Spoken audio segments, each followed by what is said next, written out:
Hey guys, welcome everyone. Welcome to our second Games Career live stream, Games Career Week live stream. Today I'm joined by Chris from Knights of Borria. Hello, Chris.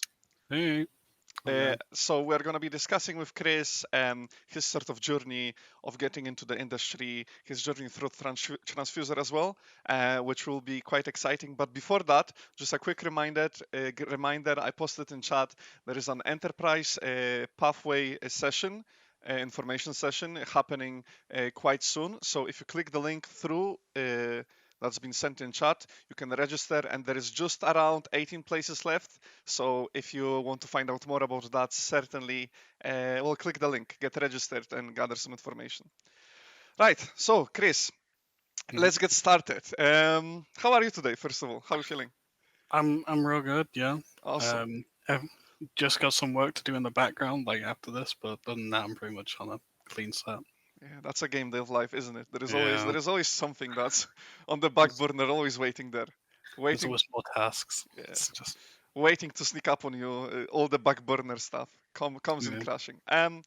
So maybe a bit about you. What's your role at Knights of Borria? How did the studio come together? When did it all begin? When did your journey begin? yeah, sure. So I'm Chris. I'm one of the three their owners, directors, founders question mark of Knights of Borria. Essentially, myself, Max, Jake.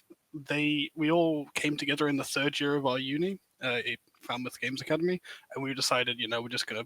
We want to make an indie studio. We want to go and make games. We don't want to go and join another studio. We want to Mhm. make our own things as much as Yeah. we can. So we sort of banded together, and over the course of a 6 month D&D game, we decided let's just do it. Let's just go for it. So we sort of founded ourselves as Knights of Borria and pushed ourselves forward. Um, yeah, I'm. We initially started out as a really weird mishmash. Like we had two um, designers. This was like our pathways, Hmm. which was me and Max, and Jake was a writer. And then over the course of working and actually developing this game, Hmm. Rustbreaker in the company, it turns out I turned into more of a narrative writer plus design. Max became a full-on programmer, and Jake does art and sound design now. So That was quite a bit of swapping around there. No. yeah, be like quite T-shaped and all that. Like Mhm. try and be multifaceted. But yeah, we're Knights of Borrow, and we create kind of crazy, whimsical games. I think that's what we're really trying to push for. Whimsical. That's a good Yeah. word. That's a good word. Yeah. So you began as three people, if that's correct, yeah? Yeah, so we when we came together as this group in the third year of our uni, which we were Hmm. making we were making Rustbreaker, like the really early version of Rustbreaker then. I see. And then when we came to do Tranzfuser last year, we actually took on a fourth member onto the team for the duration of Tranzfuser. Barbara, she was like so good at Hmm. art, and she really helped us like pump all the designs and everything for it. But at the end of Transfuser, unfortunately, she went back home to Hmm. Slovakia, and she decided to leave the group at that point. Hmm. In terms of getting into Transfuser, what pushed you? What was the moment for you that you made you go like, okay, actually, I want to take this game from a uni project onto a project, industry project. Um, so we actually it wasn't dead set when we take Rustbreaker onto Transfuser. We Hmm. had another game that we were thinking about, which I don't know. It was like a real like, should we do this or should we do the other one? And then we really sat down. We looked at Rustbreaker. We were like where this is going to be. Like, it was really weird because it's like you have to sort of see what the game's going to become, and Yeah. then sort of from a novice perspective, then come up with like, is this going to be something people will buy? Because of course we Hmm. need to generate money for the company. Yeah. Uh, and are we going to go insane making it?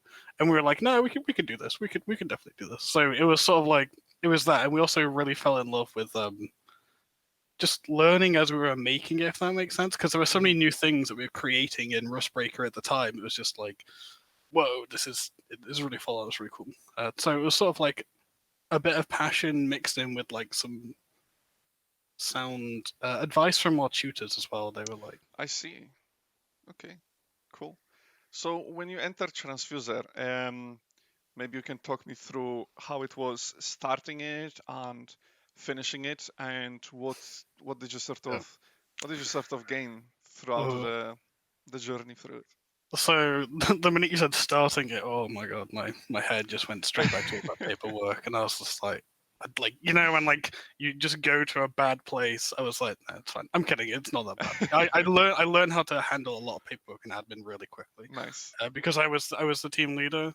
Mhm, It was really it was really full on in a good way during the transfuser like startup period. Like it wasn't mhm, like it didn't feel like I was overwhelmed at all, but it was like, okay, cool. You are no longer doing your like educational stuff. You're now mhm. taking the step from being in education into the real sort of world for what Yeah, it is yeah. and the industry. And that was really comforting, and like I learned so much. And then all the way through the transfuser period, they partner you up with a facilitator, which is essentially Okay. um, like a person who is either in the industry or is related to the industry quite closely. And they once a week they have like a half an hour meeting, even though ours would tend to be like 2 hours sometimes, where they just look at all the stuff you've done, and then they give you some feedback and give you some advice, and it's so useful. We had Phil from Kazing Gameworks, and he was just so helpful. Like he really was whenever we were doing things, and from that we made loads of other connections as well. Um, and then they've persisted up until like well continuing, and then Mhm, towards the end of Transfuser is when it was really like useful for doing the pitching and some little bits of playtesting with other people from the industry. That was mhm. quite fun. Um, but it sort of gave me a sense of confidence, and like Jake and Max as well, a sense of confidence because we were talking to people in the industry who had made games and Yeah, were doing yeah, things rather than um, other students who had just oh, I want to be a game developer. It's like yeah. cool, and then there's a guy. It's like I am a game developer, and it's just like teach me. Wow. Yeah, no. So that's actually quite interesting, because from my perspective, I'm currently still studying games design and production, and it must have been, was it kind of like surreal understanding that, hey, the game I'm working on, I'm doing it. I'm actually making something, that might be out there. Yeah, there is a really like surreal sense of wonder. What like oh my god, that sounds so like cringy to say. No, but like Poetic. yeah, I mean it's really poetic, but like it's the best. I'm trying to think of the best way to explain it. It's like you are making an actual thing rather than like a piece of coursework. Like for example, Yeah. I'm not saying the coursework isn't a thing, but you know what I mean. Like it's this could be out there one day, and then when you really sit back, you're like, damn, that's a yeah. It is really like yeah, you're doing it. You're sort of you've got ideas, you've got goals and dreams, and then you're making those steps towards them, Mhm, mhm. which is a bit yeah. So once when transfers are finished off, can you maybe walk me through if you managed to acquire the founding, and how the company sort of, what were your next steps after Transfuser has concluded? Okay, so um, we were one of the winners. We were selected for funding. Um, Congratulations. thank you.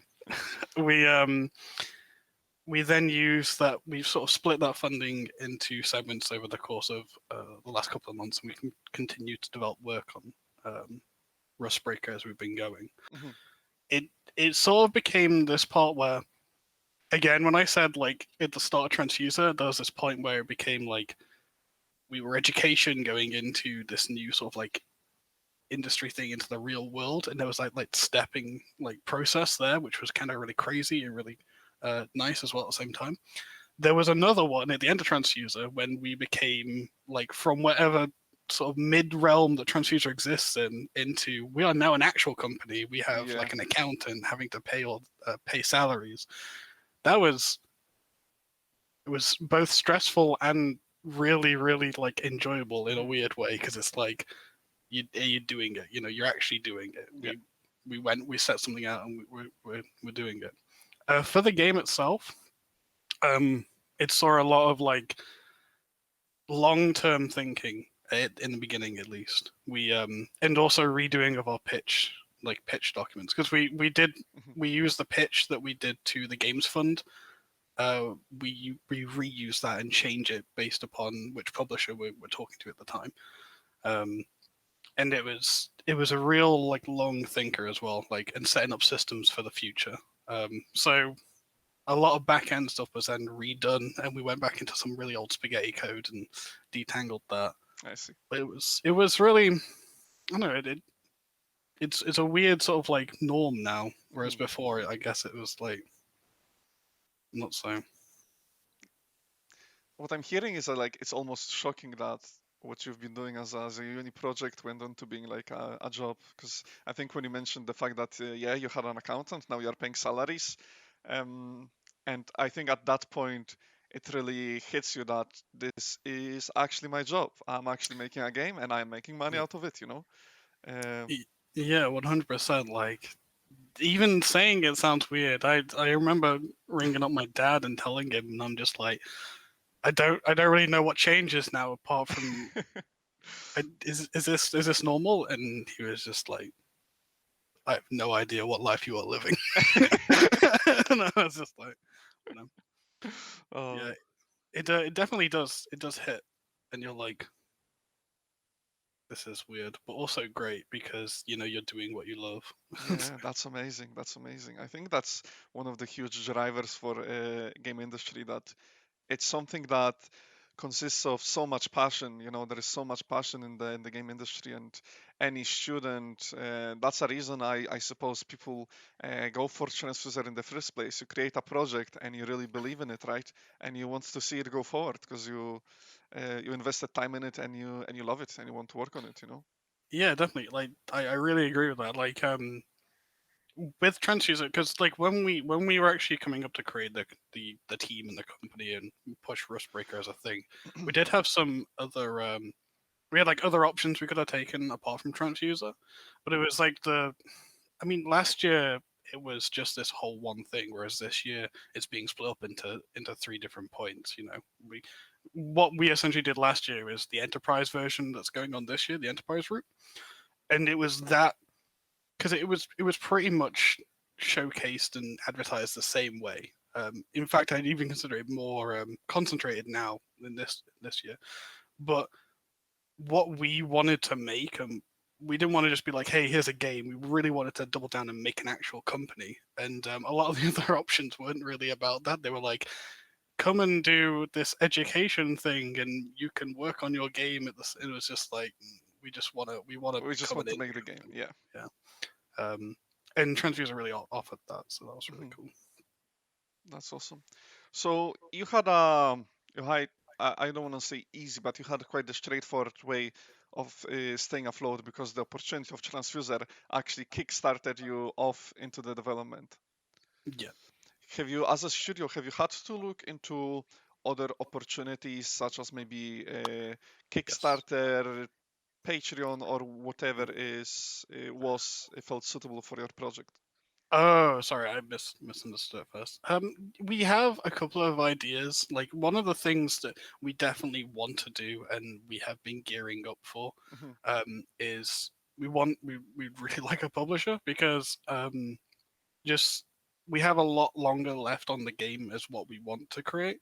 Hmm. Um, we had thought about things like Kickstarter or Patrons, but there's a big issue with those in that you need a sort of following almost beforehand to make those work, unless you sort of hit quite lucky.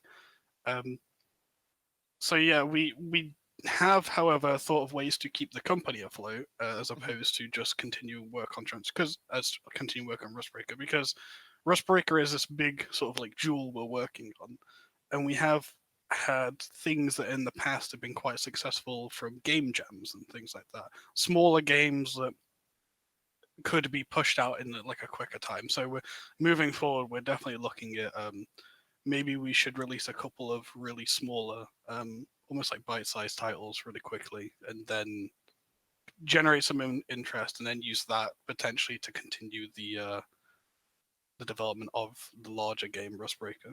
Hmm. I see, I see. So currently, would you say that the studio is like quite on track for like future months? Yeah. Yeah, we hang on a minute. Can I talk about this? Yeah, we can. Okay, I can be quite sly about it. You don't have to.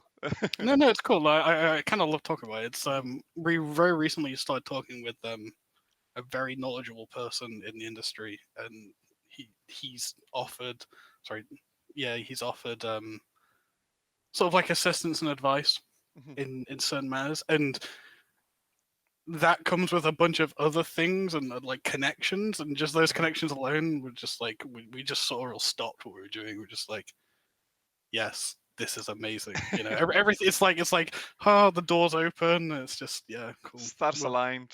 yeah, So networking happens right there. Some great yeah. networking.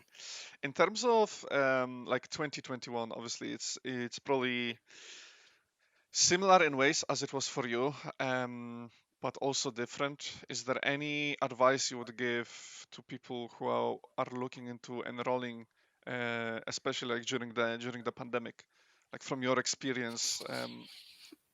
Um, like specifically, I guess it really depends on what the person, like the individual, wants Okay. from the experience or what they're looking for. Because like if you're if you're a group of friends or a group of people that want Mhm, to like get together and you want to make a game, you want to make a studio, more importantly the studio part, like you want to make something that's going to last. And I really, yeah, like, because like I said, you Transfuser split up into the three routes now, so it's almost more, it's like better in some ways because like last year, Barbara, who was our fourth, mhm. she would have wanted to have gone down the employment route because she was looking for like credentials almost, and Yeah. things like that.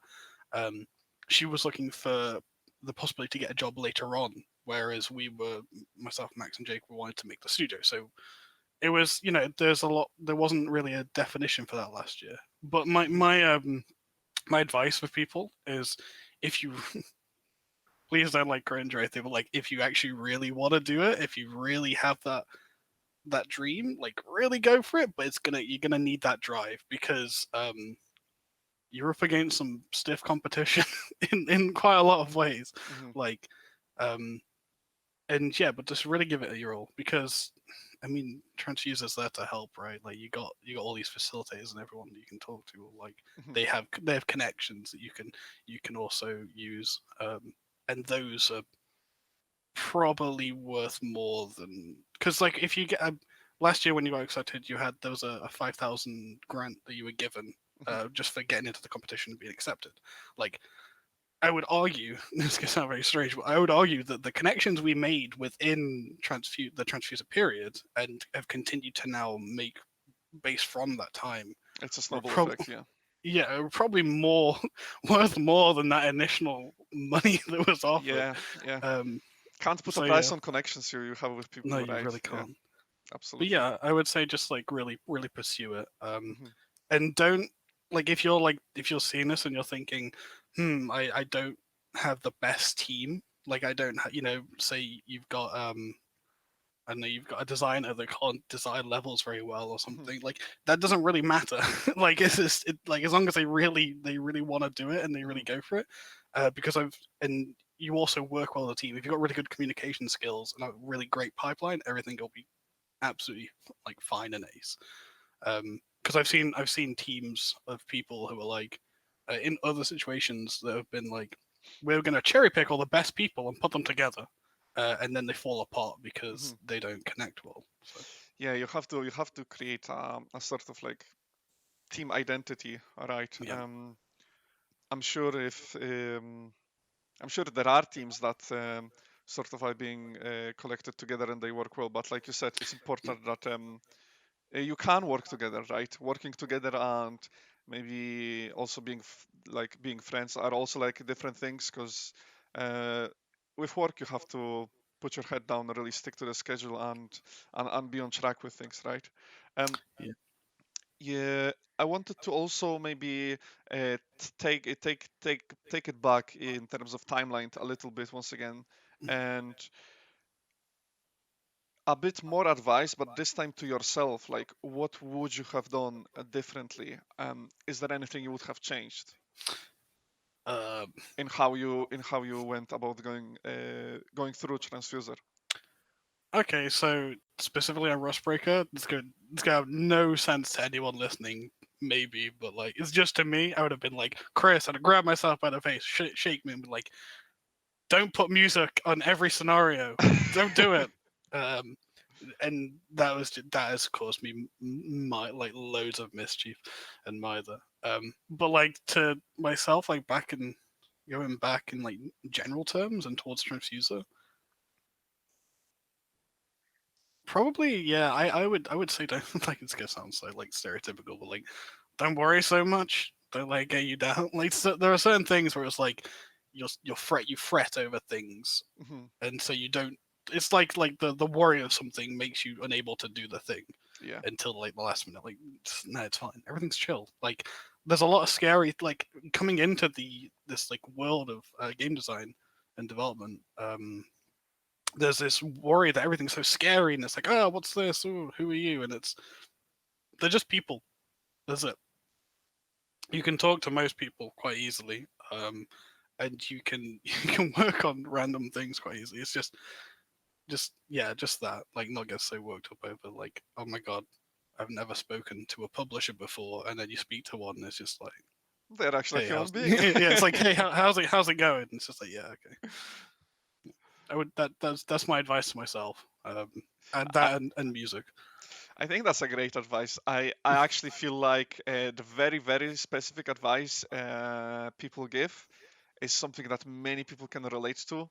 And I would even say that the more specific it is, the better actually, because it shows where you are coming from, even with the sound issue you Yeah, listed. That kind of people can imagine what might have been going on. That hey, small things, small mm, features can creep in that end up like causing a lot of increasing the workload for no reason. yeah. But like, I'll yeah, sorry, go. sorry. No, I was just gonna say, let me like it was sort of as a very minor issue turned into 60 different levels with sound because of one prefab, and then we added a new system that. Nah, Chris, don't put music. Ah! No, anyway, it's fine. Yeah. Oh. Maybe soon. Maybe there will be a time machine. Maybe you'll able to speed up your development process by going back and correcting that. It's But fine. no, really, I think saying not to like worry about the game development, that sort of things have a way of like I wouldn't say solving themselves, but as you go through it, stick with it. Uh, Things get worked on and they sort of like get done over time. So I think and like saying that you should just try stuff and go for things you haven't done, such as trying to reach out to publishers as well, because you never know if you might Yeah. land something right. It might be something that really boosts your studio and its development, right? Yeah, and I will also say on that to anyone that sees this or anyone who's watching, if you pitch to a publisher or you talk to a publisher and they're like, nah, I'm okay, there's like really really good chances they know someone else who will probably have a look at that, and if even if they say no, we're okay. Like there's a daisy chain effect. Everyone knows everyone. Like as long as you can sort of start that thing, it may take a long time to get the process like consistently going, but as long as it's started, you're sort of in the machine, if that makes sense. Yeah, no, absolutely, it does. Yeah, as I mentioned, it's sort of like a snowball effect, right? Yep. Um, it just keeps on expanding, and as long as you are putting it work, that's gonna resonate. And yeah, anyone who seeks a studio that's actually putting it work will be, you'll eventually cross paths, I believe. Hmm. So Yeah. yeah. Uh, so your studio, are you currently still with three people? Maybe you can sort of tell me, are you recruiting? Are you looking for new team members? Is the studio expanding? How are you going about the development of the company, essentially, right? So Um, at the moment, Knights of Borria, we're not currently recruiting new people onto the dev team itself. Hmm. However, like going forward in the future is something that we're heavily considering. Um, it's just it. We need to sort of like we can't make we can't really make those sort of promises of someone providing for someone essentially um, without the sort of financial stuff to back it up Mhm. just yet. So we're sort of gonna see if we can get our feet properly, like set and everything. Push a couple of smaller things out, and then it may be open up to that. Um, but that said, things that we would be looking for, and like definitely things that myself would be looking for is someone that's specific, like not like specific roots or anything. I would just be looking for someone that I could like I could actually talk to. I don't want essentially a person that's like, here's the work, cool, goodbye. Here's the work, like that's cool, but Mhm. you're not really part of the team. Mhm. It feels more like I'm using a tool or a piece of software. Like that's not something that I'd want. Having that connection with the project, you reckon is important, yeah? Yeah, I Which I mean, absolutely agree with, actually, yeah. creative, like if you're creating something, it's good in some ways. It's going to represent you. Like it's always going Yeah. to be like games are you yeah, games are art essentially, and that's a very firm belief of mine. So Mhm. and then art represents the person making it in a lot of ways. So like Mhm. if you're going to be putting things like into something that we're all contributing to, I'd really, yeah, I'd want you to be a part of the team, be a part of the project. You know? Absolutely. I think that's actually very well said. Yeah. I must say, Chris, you're getting some very wholesome advice to any upcoming game devs, actually, which It's is just yeah. it's great to hear. Um, so we're gonna be slowly wrapping up. We got 2 minutes. Maybe you could say a few word of advice or to people in chat, people out there that are looking to apply. Just pretty much all their applications, what to look out for, how do they, buckle in, uh, how to prepare and embrace the process of transfuser. Um, like parting words of advice, like definitely would be reiterate on don't be worried, like just really go Mhm. for it. Like I said, I was super nervous about everything and just went straight for it. And yeah, as long as you give it your all, then at least you, even if the worst comes to worst, and say you're not accepted, which you would just at least if you gave it your all, at least you can say you gave it your all. Mhm. But I would really say for like actual practical things, like practical advice, look at pictures. Definitely look at pictures and practice them. Yep. That old adage of practice makes perfect. Yeah, it's true. Like it really does. And yeah, and just also maybe look into like the online Trellos and stuff like that, like boards like that. They're really useful as well. I'm just gonna stop you there because we've been having such a good time chatting that the stream hasn't actually seen your project yet.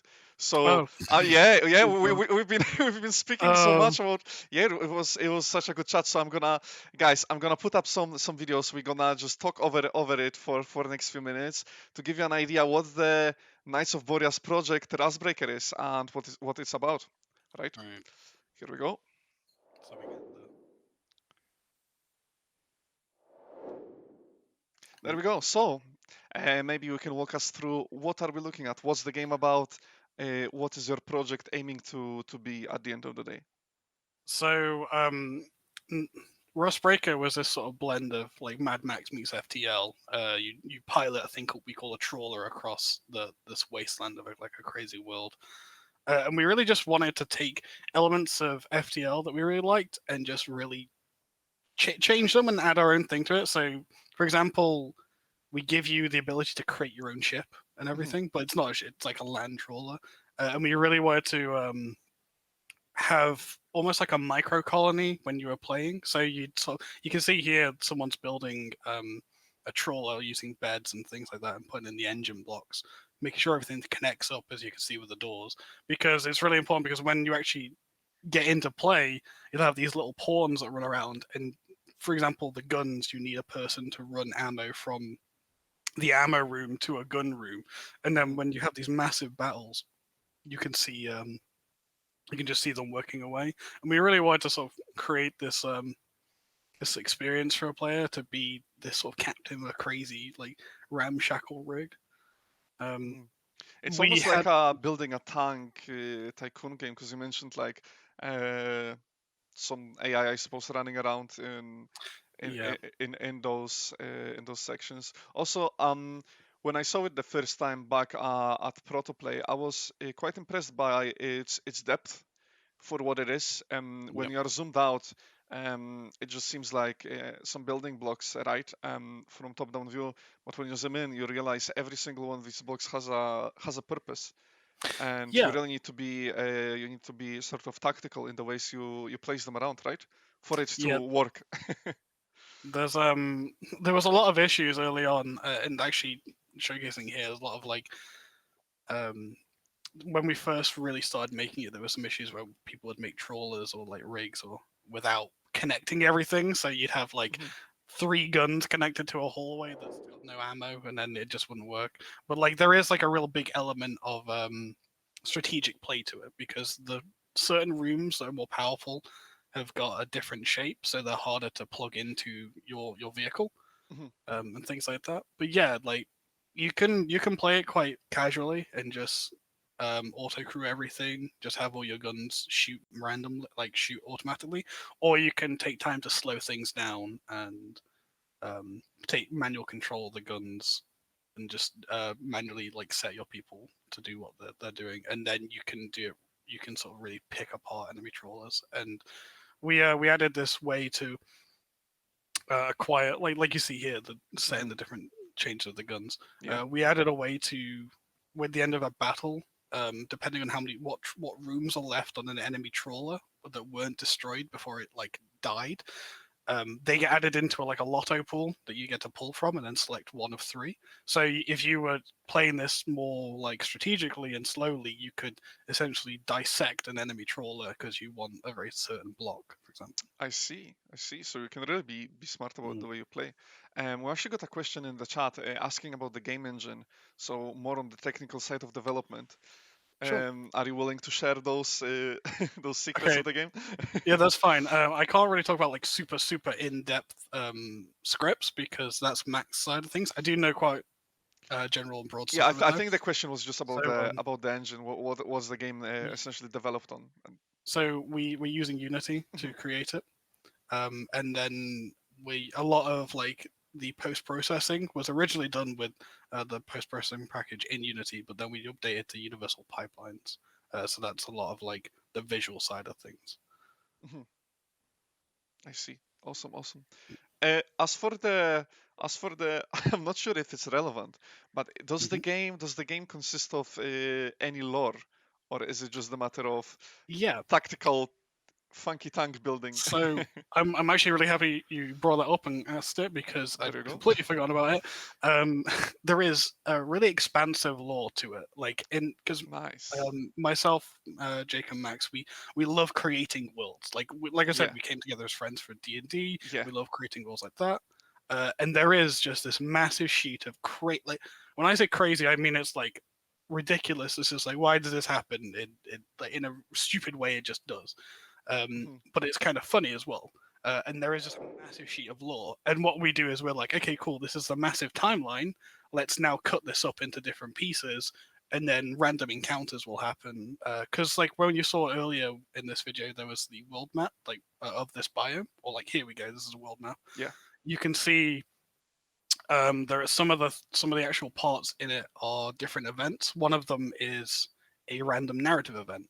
So within those, there can be a universal narrative event, which essentially gives the player a piece of the lore, but also has like an optional part in it as well.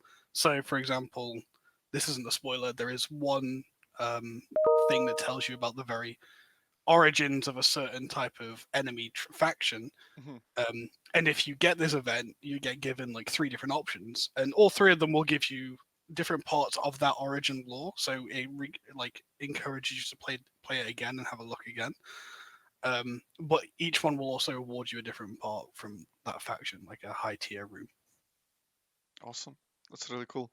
I'm also noticing in terms of the weapons, are they upgradable, or do you just buy a set and then you sell one and then replace it with a new one. Because I noticed these blue guns, what it seems almost like lasers, like Yeah. So what we're looking at here now, the the old AI. Oh no, no, it's the we're watching the regular faction. So they look like lasers, but they're actually like weird worm creatures that are spitting oh, I see. acid stuff, and some of them are like crystals that are firing like a weird energy as well.